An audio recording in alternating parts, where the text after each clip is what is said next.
feeling great. Hi everybody that's joining us. We're talking in the green room here a little bit. I was asked how I am recovering from COVID. Good. I tested negative yesterday, so Good to it was a hear. very mild case. Okay, you want to hear something really, really weird? And I won't go off on this too long because we're here to talk about books. But so I had COVID February of last year. Lost my sense of smell. Made me very unhappy. Like for the first year, I was sort of like, yeah. The last 6 months, it's really been making me very angry. And so I have an appointment with the doctor this week. I was gonna want to go to an ENT. It's like shoot my nose with steroids. I don't care. I want my smell back. Friday, my smell came back Oh, from having, I think, having COVID again. That's weird. Is that bizarre? that is so weird. Friday morning, I woke up and I went, I smell like perfume or something.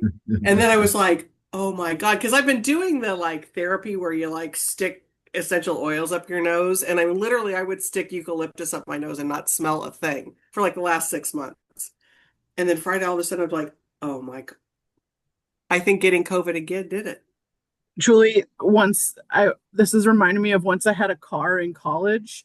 And I had a Volvo, which those old Volvos that were like little tanks, and someone rear-ended me, and it fixed the trunk of my car.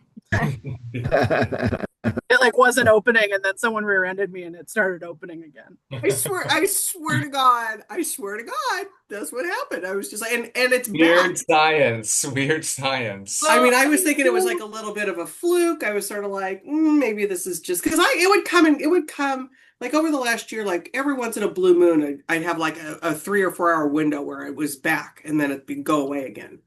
I mean that just ruins like having a glass of wine or eating food. Oh, eating food it really has become really a drag. And ID, you're on here. Yes, food is going to be because when you lose your sense of smell, your taste is gone. You can distinguish between sweet and savory, and that's it. You have no distinction of any kind of flavors. Um, I'm trying really hard not to cuss because I want to drop some bombs. Yes. Well, that's torture. It's been bad. And I didn't know, I guess I didn't know how long it lasts. I thought a lot of, do some people get it back sooner? I don't really know. Yes, yes, yes. Uh, And this is when it happens like this, it's considered, quote, the long COVID of it. uh, So, anyways, we don't need to talk about my smell anymore, but I thought it was fascinating. so I'm Well, you just kind of, can, I so want you to don't talk need to go to about the doctor Julia. anymore. You can just, or will you still? I don't know. I kind of still want to though, Mhm. because I'm a little nervous it's going to go Medical away again. miracle. I know. I'm a COVID miracle. I really want to talk about Julia now because knowing that as a youth she owned a Volvo makes her even cooler than she already is. Right? It was a station wagon too. Oh Oh, my gosh, they're so cool. They're so cool. that that puts you up on that just raised the cool factor. I know. How old were you? I was well when it got hit. I was like maybe 19, but Oh, it was my mom's that we shared starting when I was 16. I love it. Yeah. That's so great. All right, everybody, we have a full house, so we're going to get right to it because we've got lots of good books to talk about today because it is starting with 'Tis the Season. And let me tell you what, everybody, there are so many good books coming out right now. It's crazy, crazy time. So it's going to go Tom, Gabe, Julia, Andrea, and Tom, take it away. Okay, I'm pretty sure I did not talk about this book last week. I hope I didn't. Nope. I'm getting confused. Women Seated by Zhang Yuran. So this is a hardcover out. It was out last week, I think. I think I had so many books last week to talk about, I couldn't fit them all in. So Women Seated is from Riverhead, and Riverhead is embarking on a new initiative to bring more books in Chinese into English, in translation, because they have discovered there just aren't, we see so many books from all parts of the world but not so much from China. And that's partly because just the way publishing, it's hard, it's a complicated publishing world there, and most US and probably British publishers don't understand that world. So they have hired an editor with it was both she works both at Riverhead and the New Yorker, And her job at Riverhead is to find these voices that aren't getting translated into English and bring them to an American audience. So the first book is Women Seated. So it's a very exciting program and very ambitious. And this is just the first of them. But and Women Seated is a good one to start with because it's just a good read. It's one of those books set in a world that at least I knew very little about. So Chinese, this is a very wealthy Chinese family who suddenly, for political reasons, is now falling on hard times. They are out of favor, shall we say. And we see their household through the eyes of the woman who takes care of their son. And so suddenly they have disappeared. She's with the child and trying to figure out what. And so also we obviously we're in different classes here. So you learn just through this kind of page turning mystery, you learn a lot about Chinese society at all different strata. Um, so it's excellent. The translation is it's a beautiful translation, and just really exciting to have this from Riverhead. Because we have a book, we'll have about two books a year, I think. Because this is a big, it's hard to get these books, to find the right books and to get them translated. We have a book from Taiwan coming in the spring of next year. But I think you're gonna be hearing a lot about Women Seated. There's an NPR story about this whole initiative. A lot more to come on Women Seated, and it's also just to add one more thing. It's about so Women Seated is a fantastic title because it's about that's also a piece of art that features prominently in the story, but it's also about how women are seen and in Chinese society at all different levels. There you have it. Yeah, I love it because I read it and it Oh, really right. is. Right. Yeah, That's right. it really Did I is do it that. some justice? Yeah. Oh God, for sure. Yeah, absolutely. And it really does um give you those glimpses into the hierarchy and what she took a risk too, the Yes, risk that right. she was taking. Right. Yeah, it's really good. And the mother is an artist, so there's that piece of it too, doing her own thing. Uh, Right? and I love that you are learning something, but it's not obvious that you're learning. You're just reading and taking in the Exactly. story. Exactly. You're just taking the story in. So it is very good. And it's not very long. Yeah. It's not like Yeah. you're not into this Exactly. like epic 600 pager. Right. And Right. that is the beauty of it too, because you're getting this glimpse of a very good glimpse of what the society is. So yeah, loved it. Yeah. Oh, excellent. All right. Okay. Somebody switched, but I think Gabe's up next. There he is. Okay, Gabe's next. I got disconnected for a second. Sorry. Oh, I got you. Oh my God. I got you in two places. Sorry. Uh-oh. Out of practice. Yeah, I got a weird screen. So I am going to share my screen and I'm going to talk about, actually, I'm going to start here. I think you guys might have seen this already. I just discovered this imprint. And it's really cool. What are they Yeah. called? Macmillan editions? What it is? I forget what they're called. McNally editions. Reminded me of the New York Review of Books, who are publishing these some modern classics and forgotten books that were outstandingly received once upon a time. Um, so I picked this up, the authentic. Actually, Andrea sent this book. Andrew, you sent this book, right? Yes, I did. I just got it a couple of days ago and I ran through it. It's just like the best of the West. I love Western fiction. This is Western fiction set in California, so it's already a little different. And this is one of those books. I grew up in like the 70s, 60s and 70s. The Western had sort of run its course. There were TV shows on, like The Rounders, and movies that were coming out that were sort of playing, um, poking fun at the Western genre. Um, so it kind of ran its course, and I think it's kind of this book may have been sort of the beginning of the end of the Western, though it's a terrific Western in its own right, I thought.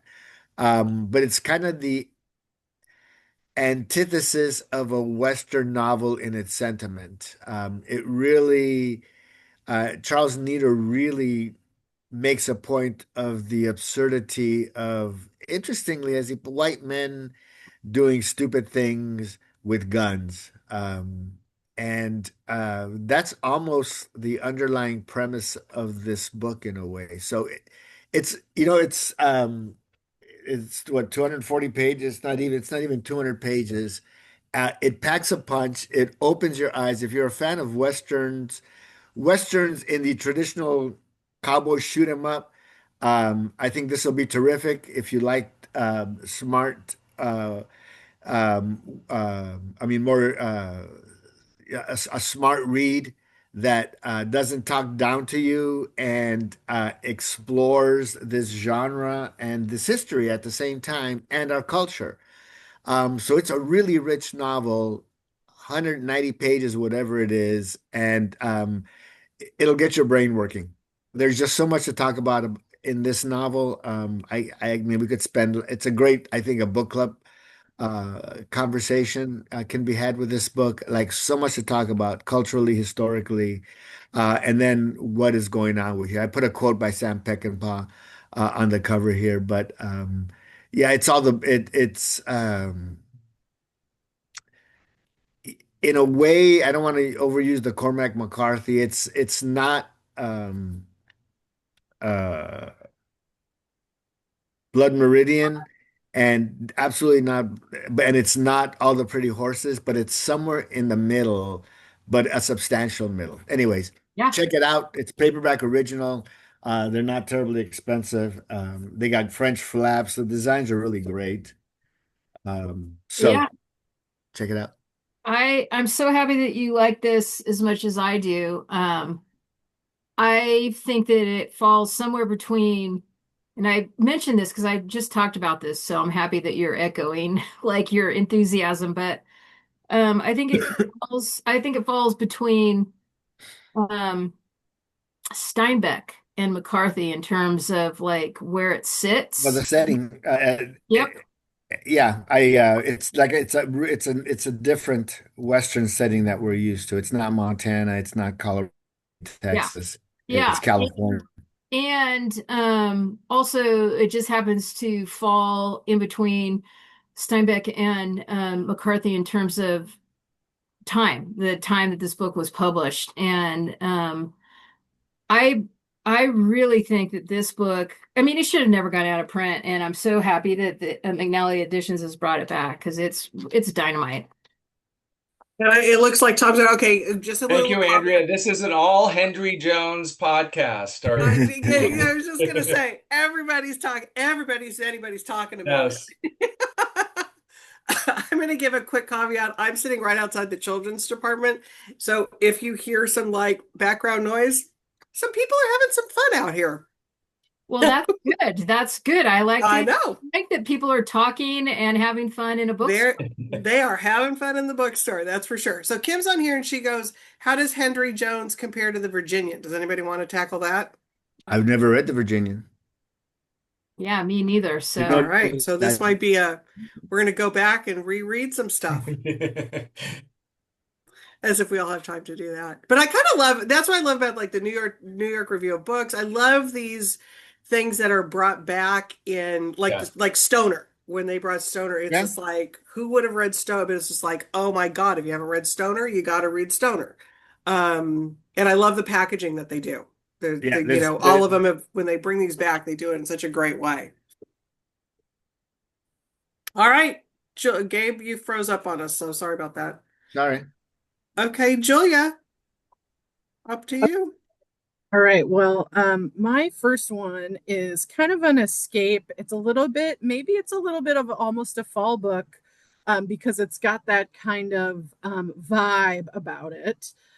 This is sort of a cozy book to curl up with.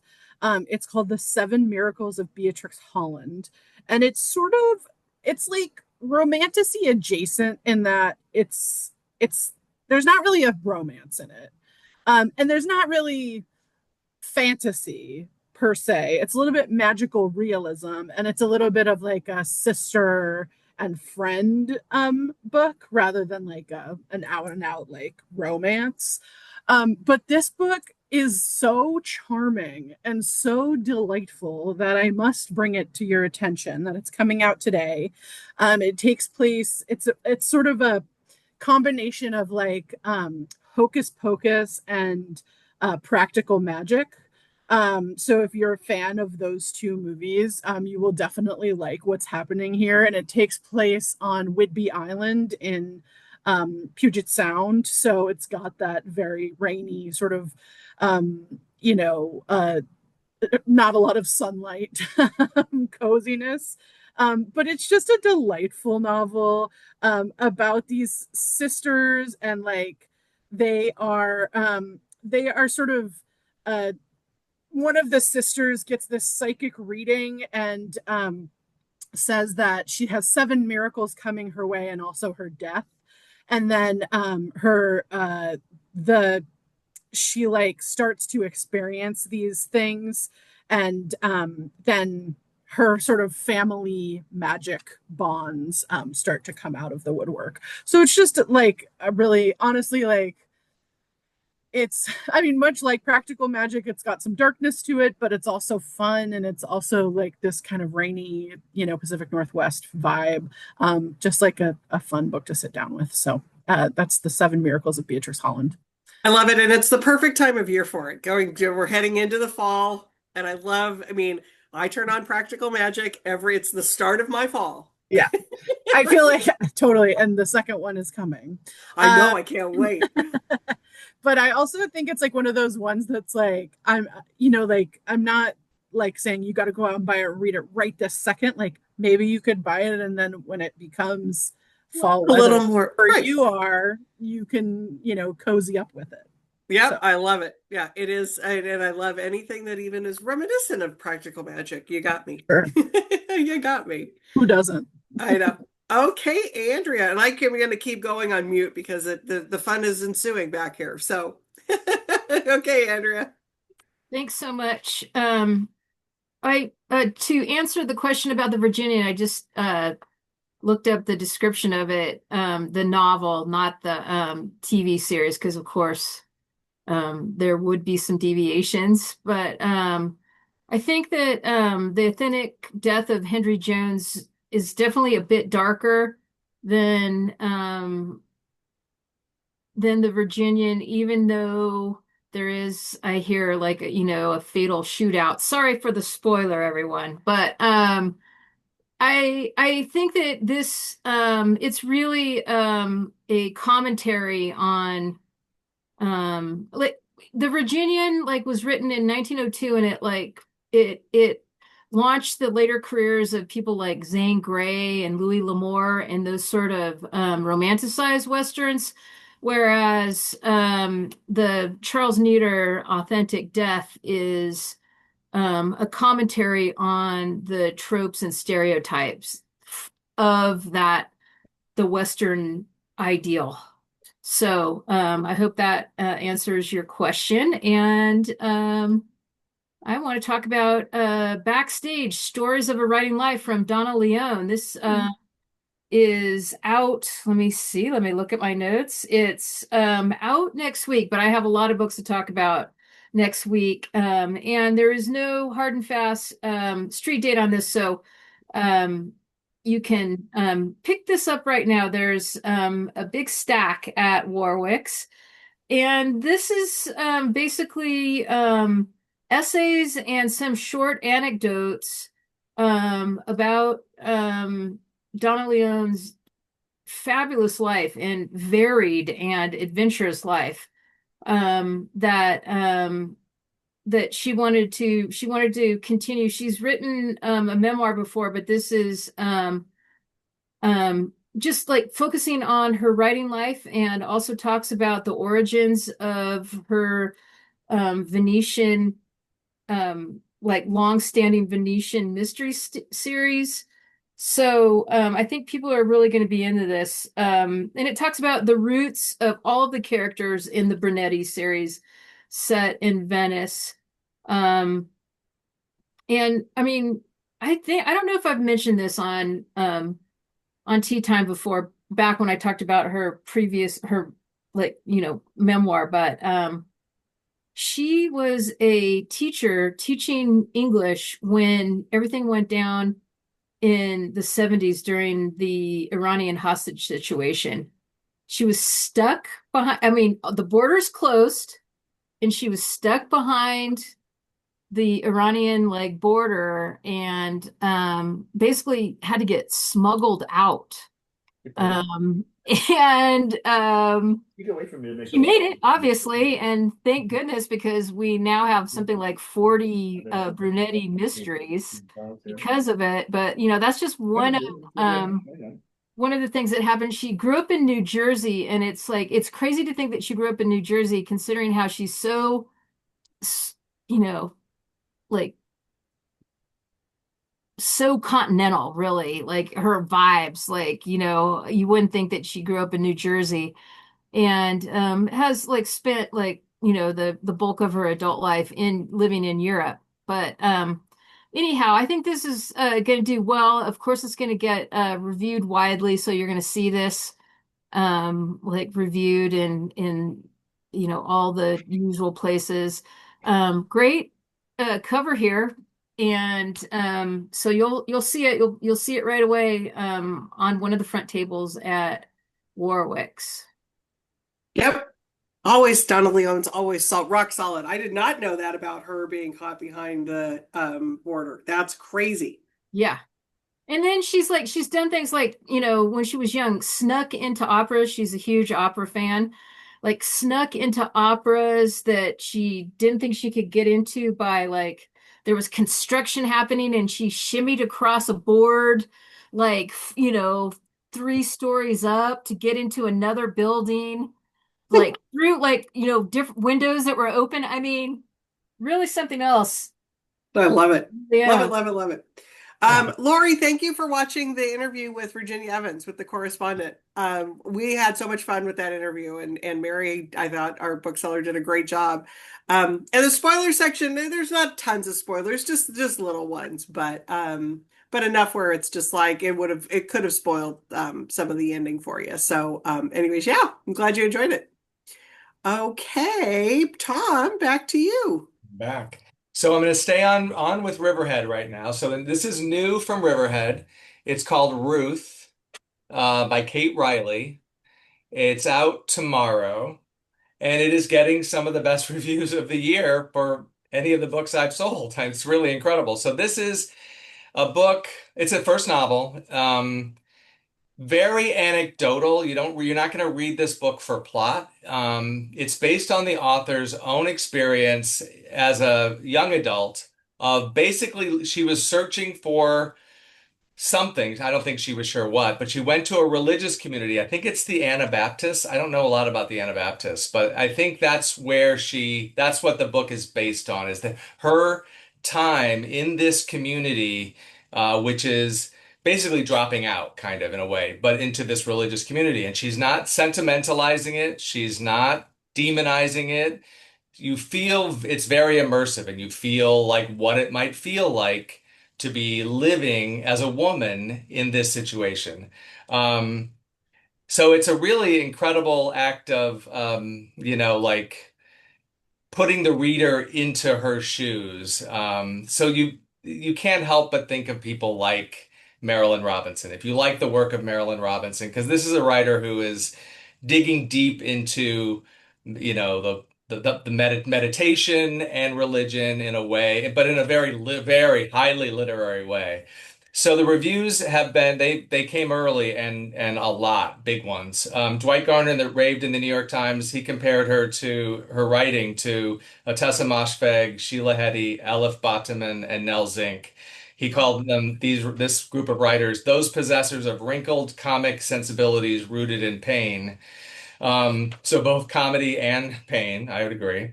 And then Ron Charles, who couldn't stop raving, but he says, if you resonate with this voice, you'll notice the way these anecdotes coalesce into a struggle of brainy female despair.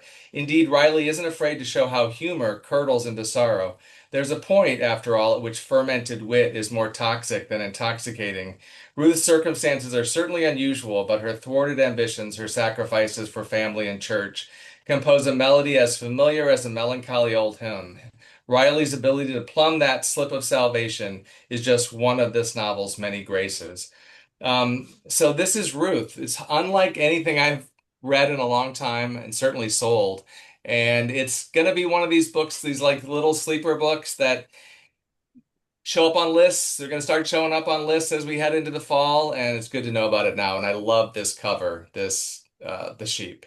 If It's a you great cover. if you resonate with those sheep, I think you'll like the book.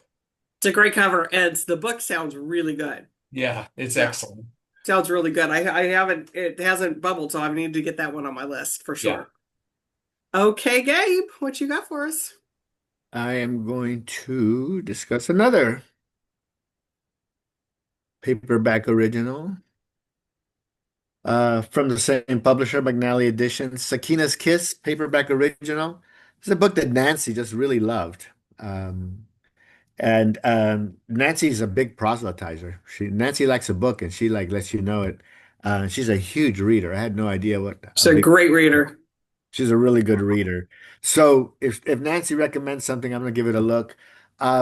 This another novel it'll blow you away. I mean, this I literally got to go dig through and look at the rest of the books in this collection. There are 42 of them apparently, but this is such a well-written novel. Such a so the writing is terrific. You start from there. You're gonna pick it up and it's going to stick with you. There's a lot of stuff going on, as in the previous book I presented. There's a lot going on. It's a novel, ostensibly about a marriage, about a relationship, and our protagonist Venkat is a um, he's a he's a very inactive man. He's not very thoughtful. He's not very creative. He's not gung ho at all. He's one of these people who's been watching the world pass him by, um, and that's who he is. He doesn't really care much. He gets outraged. He reads things and he gets outraged and he's curmudgeon-y in his own way, but he never takes any action. He's a very passive human being, and in the story, his daughter disappears. They're visited by friends of her daughter, and his daughter is away for the weekend, a few days. She's can't be reached, um, but they're concerned for her because suddenly she's missing. They're concerned for so he and his wife Vidi, get on the bus and go look for her. So what this book ultimately is, and then what we come to find is that our protagonist Venka has had a similar disappearance in his family. His brother was a bit of an outspoken radical in earlier times when India was not such a calm place to be. And what this book does is it brings up a lot of the old Hindu nationalism to begin with, which is an issue. They're the biggest population. I think if anybody remembers God of Small Things by Arundhati Roy, this book is reminiscent of that. The political scene um, of the time and the era. It never settles down, you know. It seems like it's always percolating underneath, kind of like Northern Ireland. It's like, yeah, it's kind of gone, but there are still these acts of violence that occur all the time. Um, and that's what this book deals with. This book deals with a changing India, with a person who is not does not plan on growing or moving forward, caught up in this ever-changing world. His daughter is a wannabe journalist, so she's outspoken, and apparently that's why she's missing, which brings back memories of the time of his brother's missing. And we actually see, I don't want to say too much, a little possible growth in Venkat, but the India and the family life and the politics, because it's all the ecosystems that create the society, all these little bits and pieces that create the society, is what he is talking about. Vivek Shamhag is talking about. He does a really, in just a handful of pages, does an amazing job bringing this whole kind of this culture and this change and the possibilities and history uh, into like 190 pages again. So it's a really rich book that I have to encourage people to read because there I get just so much going on in these two little novels. It blows my mind, and that's what literature does. Yep. Good literature does that. I love it. I'm going to play off of screen share. No, Nancy loved this book. And like you said, to your point, she's a great reader, but I didn't know the comparison to God of Small Things, which was one of my all-time favorite books. So that it's another reason to like bubble it up there. Oh Love yeah. it. And the thing that's interesting about this book in terms of being published by McNally Editions is this is a new book. This is not something that Right. not an older book that has fallen out of print, but they believe in this author so much they're just like, okay, we're not doing like we're not going with our template here. We want to publish this as a trade paper original to get it into people's hands here that don't know about this author. But the first book that the debut book was Gachar Gokar, and that got amazing reviews. And and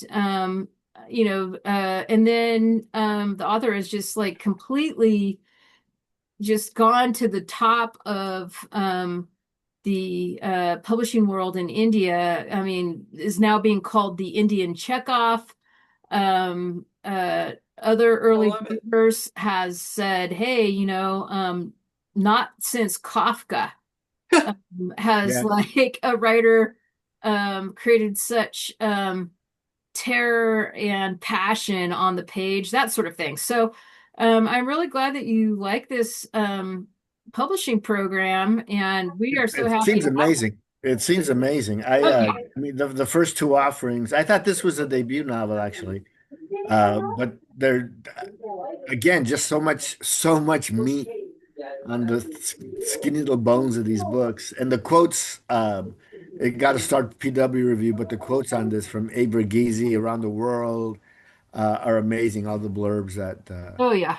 getting, so Oh it's yeah. Yeah, no, this is good to be number on the ground two. floor. This is number two, but I expect like more goodness from this author, and the same thing with the McNally editions. Keep an eye out for those folks for sure. Doing good work. Love it. Okay. Julia, what you got next? Okay, so my next one is something completely different. This is the classical mythology of the constellations. This is a book. So Black Dog and Leventhal, one of our publishers, does these like hefty mythology books. And I think this is a great gift for either oneself or someone else, if you know someone that's really into mythology. But you can see these are the end papers. You kind of beautiful, this beautiful or this beautiful interior. And it talks about each constellation, what they are, and the mythology behind them. So, like, what is Pisces? What is Orion's belt? Who is Orion? What is Cancer? And, what does it mean? Not just to be a Cancer, but sort of what is the mythology behind it? So this is one of those great books, and you can see along the side here, it's got these like great details in the pages. It's got these great illustrations. It's just a gorgeous book. There's also, we did a 75th anniversary of Edith Hamilton's mythology in this same sort of style. So if you've seen that book, this is a similar style. But yeah, it's just an awesome book about constellations and the mythology behind them. I know people are really into mythology right now, and I know a lot of people are very into astrology and thus constellations and the stories behind them. So Yeah. Oh no, you can't get enough of the mythology stuff for sure. And I think this is a great companion to all of those novels that are out there about it. I mean, this would be a great gift for your bookseller or book reader lover who loves those mythology reinterpretations for exactly. sure. And the illustrations are amazing. They're really good. Okay, Darcy, yes, When Cranes Fly South. I don't know when it's coming. I just got, hold on. I can see. I got it here. Um, no, I don't know now. Oh my God, I loved this book so much. Nancy read it. It's such a great book on just the dignity of dying and grief, and it's what it means to be older and still want what you want. They send tissues with it. That's great. That is really good marketing. I loved it. That was pretty funny. Yeah. All right, yep. So that's good. I'll be talking about that one for sure. Loved it. Okay, Andrea, take it away. Thank you. Um, One of my faves, Domenico Starnone, The Old Man by the Sea. Um, Starnone is one of our great contemporary writers. He's Italian. I bet you couldn't tell by that name. And he's on the Europa list, and so it's always a delight when there's an announcement like before sales conference that he has a new book coming out. Um, by and large, he writes slender novels. This is one of those. His last one was a doorstop, but he's back to his usual format of 220 pages, something like that. And this follows an 82-year-old Neapolitan man, so that's probably about the age that Starnoni is now. So some autobiographical elements here. And he's spent his entire life telling stories. He's a writer. And he finds himself drawn into the intrigues of a little seaside town that he goes on in Italy for vacation. Gets involved in the daily activities. There's mysterious goings on. He's reminiscing about his lives and his loves, estrangements, the meaning of life. And he covers eros, melancholy, memory, the idea of reinvention, um, all the things that could happen for an artistic person or anybody really who's dealing with aging. It's so beautiful. It's really it's just like a slow meditative pace that I couldn't put it down. I read it in like one sitting over a weekend. It's just one of those books that just pulls you in, and just beautiful literature. And I'm trying to think of who, like, God, I mean, it's like it's got bits of George Saunders, Damon Galgut, Elizabeth Strout. I mean, all those types of authors. Like, if you like those books by those authors, I think you might like this. Just fantastic. Also, the literary scuttlebutt is either he is Elena Ferrante or he's married to Elizabeth or Elena Ferrante. But I don't know. I mean, it's like, yeah, so he lives in Naples. Okay, great. You know, and like they have similar sensibilities, Elena Ferrante and he, but we don't know. We'll never know. But it's fun to speculate. I love the literary speculations. Oh We'll yeah. eventually know. Eventually, we're gonna find out. Yeah, you're Exactly. right. Eventually we'll know. But it's always so fun. It's like, ooh, what is this? All right, we're gonna get into lightning round. So Tom, what you got? Okay. So we all remember how much I loved The Work of Art by Adam Moss. This was that Good. incredible book of the birth of these paintings, films, songs. I love when you can go back to that moment when these things are created and how they were created. So I'm going to talk today. This will be no surprise why I'm talking about it. It's not my book. It's Liz's book, but Liz is on sabbatical still, so I can talk about it. It's Tonight in Jungleland, The Making of Born to Run. So this came out 2, 3 weeks ago. Shocking, Tom, that you're talking about this. I I can't know, Shocking. believe you're talking about exactly. this. Shocking. Liz was kind enough to get me an early copy. Of course, I devoured it. So this is about making one of the greatest albums of all time, Born to Run, which looking so now, that was 50 years ago. We look back and we think, how surely this must have been like all meant to be. But as in all the cases of great works of art, there were a lot of things that went wrong and a lot of things that had to somehow go right to produce this great thing. And so in this book, Peter Ames Carlin is a fantastic music writer. He did a book last year on REM, which was excellent. So here he's talked to all the principals, producers, engineers, Bruce himself, about this moment when he had to make an album. He had made 2 albums that hadn't sold, and Columbia was like, this is it. You gotta give us a hit. This has got to be. So there was so much pressure on him. He didn't do well with pressure. There are moments when people that worked on it with him, producers, who call him in this book psychotic. He got pretty psychotic and made everyone around him psychotic because they would tinker with the songs, they take them apart, put them back together. If you listen to the Fresh Air interview Terry Gross did with Peter Ames Carlin, you'll hear some other versions of these songs that I don't they have like strings and they have backup singers that never appeared on the album. And then you get to the moment when it's done and it needs to come out in a month. And Bruce throws the tapes, he listens to it, can't stand it, throws them into a pool. And they all have to talk him into like, no, wait. The 2 producers play good cop, bad cop. One's like, yeah, Bruce, yeah, I get it. I get it why it makes you, antsy and edgy and maybe isn't what you thought. And the other one's like, we got to get it out. Columbia was in those days, they were releasing it in a month. It had to come out, but Bruce was ready to trash the whole thing.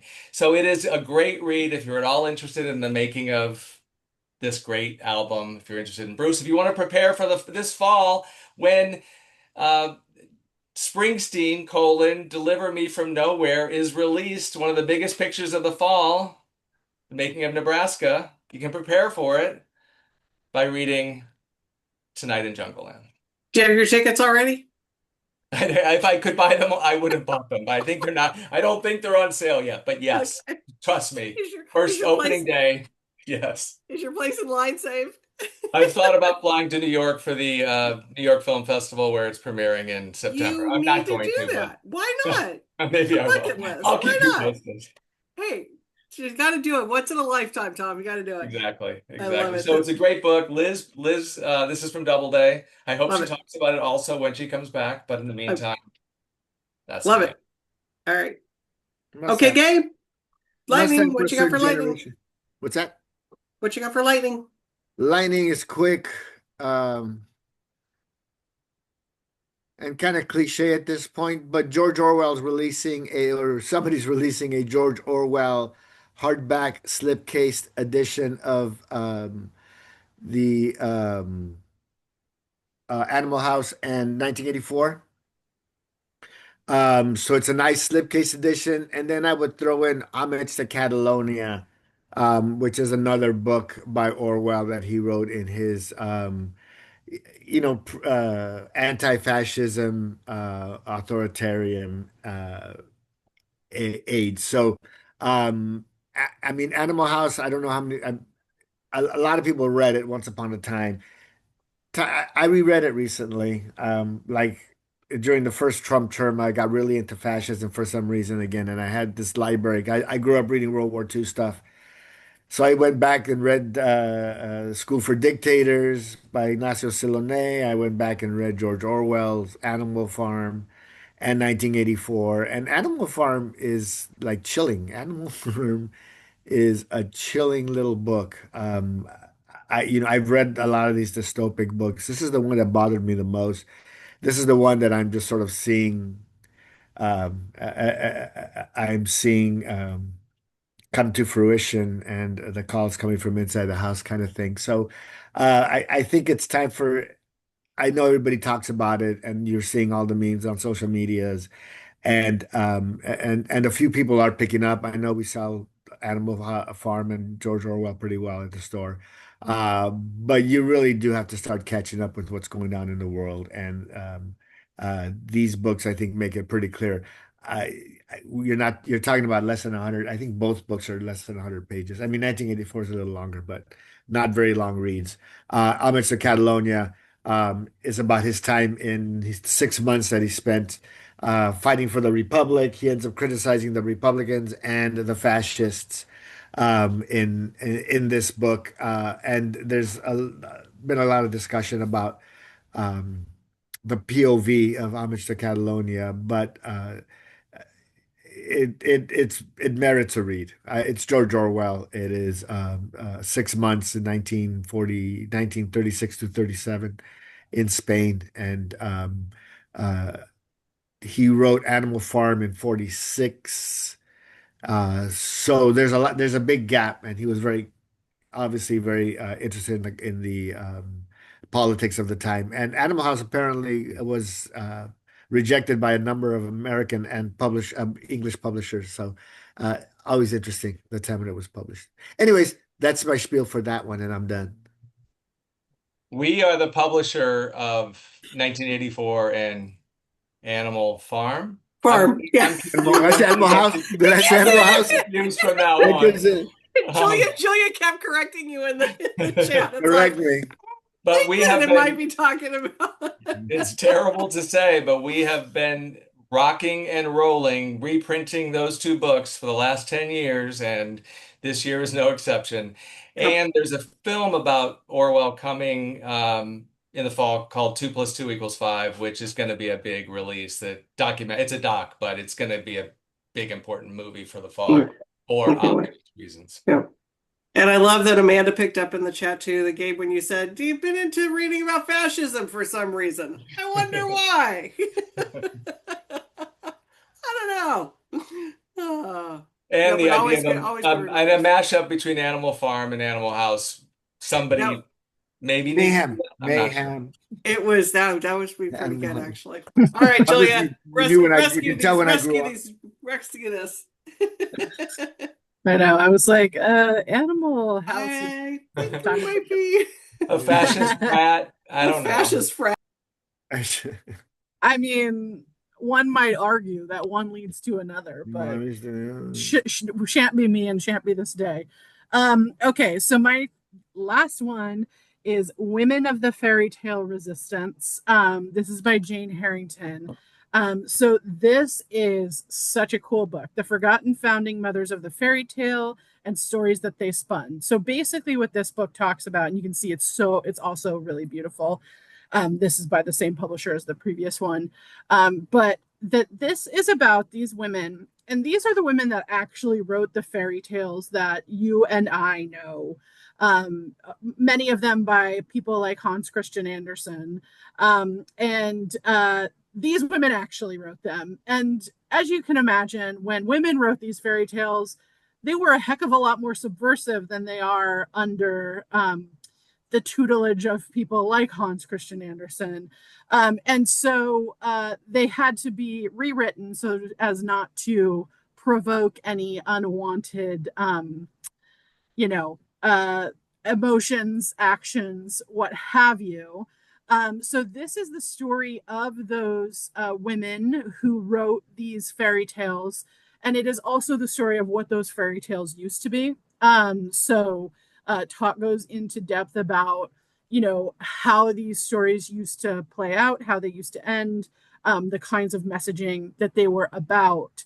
And it's fascinating, really fascinating. If you, I feel like people often think of those old fairy tales. It's like the Struwwelpeter, which is the German one, is the one that everyone is like, when you read those to children, like they're really traumatizing, violent, but like I think maybe not a lot of people have really dove into how much the fairy tales that we grow up with here in the U.S. That they're have been rewritten, and they've been rewritten by men over the centuries. And so, yeah, it's a deep dive into these women, 10 women, and then the stories that they wrote.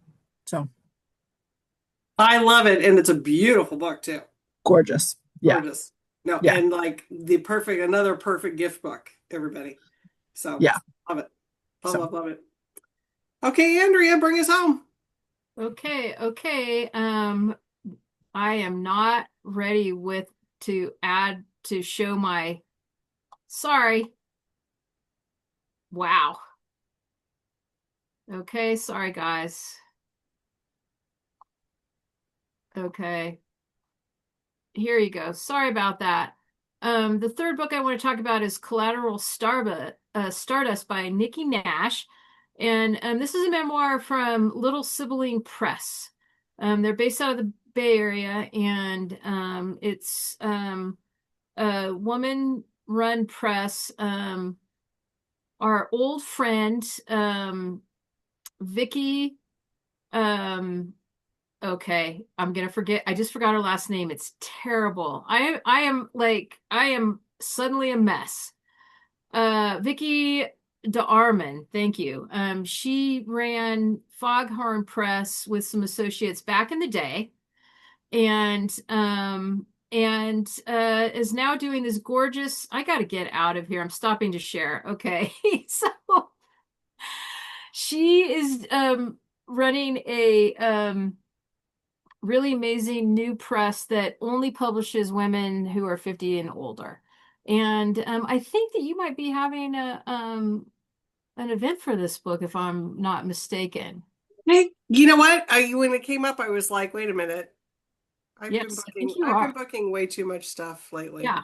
So basically, this is an offbeat memoir of a young woman who becomes obsessed with Warren Beatty back in the day, when he was the hottest thing in Hollywood. She was about 14, and she hatched a plan from age 14 to 18 to like basically get close to him, and became a waitress at a restaurant that she knew that he frequented, and ends up having a bit of a dalliance with Warren Beatty. But that is just one of like the over the top things that happens to her in her life. And it's just a remarkable and utterly fascinating look at the metamorphosis of this young woman, Nikki Nash, who goes from there to become an associate producer. I'm sorry, associate director, a comic, a writer, and an actress over the course of her career, all the while struggling with addiction. We don't know if that has anything to do with the early traumatic years, like hanging out with Warren, but she's a fighter and she's a survivor, and it's very well written. And it is definitely a Hollywood story, and it's a great triumph, I think, of the will, and how she just basically like charts her own course and prevails. So I love it. Stardust. I love it. And I love that press too, because she's got a book coming out. I don't think it's out yet. Maybe it is. Other People's Children or Other People's Kids. Such a good book. Yeah. I mean, she's really like Vicky has a great editorial eye. Yep. And it's just nice to see her, she was retired, and she's like, I'm not really ready to retire. And so I'm gonna I want to. I've been having those same thoughts. I need to retire, but it's like I don't really want to retire yet. Maybe I'll like do something and yeah. And so it's nice that she's helping women get published and definitely stories. So yep. Love it. All right, everybody. as far as events go, we have Kim Fay, who will be here this Friday. Okay. So Kim will be here. We're taking to her lunch at the Beach Friday, and she's also going to be at the Festival of Books on Saturday. So if you're in San Diego and you want to stop by a very bookish thing that's happening, it's on the campus of the University of San Diego. Not quite as big as the LA Times one, but it's our little version of a book festival. So if you're in town, we'd love to see you come to that. And sign up for our newsletter if you don't already get it, because you get this recapped in a newsletter on Tuesdays. And with that, thank you all for coming in. Thanks, Tom, Gabe, Julia, and Andrea. Loved having you guys. Don't And with forget that, to edit out the Animal House references, Amy. oh, we're gonna have to go over. We're gonna have to go over that. We got to figure out. All right, everybody. See ya. Bye-bye. Bye, everybody.